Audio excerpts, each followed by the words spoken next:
And Cillizza, you've reported on the extensive network that Donald Trump has in the state of Florida. See, I appreciate your sarcasm. His ground game absolutely staggering. And the Tampa Bay Times has reported something absolutely amazing Thursday morning, that Donald Trump has a total of 1 field office in Florida. And by comparison, President Obama had 102 field offices in Florida during his 2012 election. Mitt Romney had 48. And in modern memory, no candidate in modern memory. No candidates. Had only one. And you were writing about this yesterday. You know Florida pretty well. It's kind of a big state. It's a big state, right? Yeah. I mean, this isn't. Look, 1 field office in my home state of Connecticut would be problematic.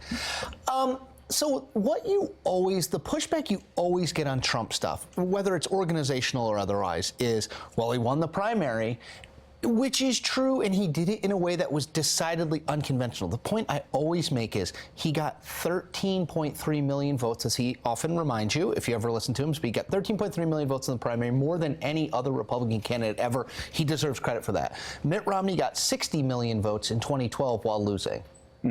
We're talking about scales of magnitude here.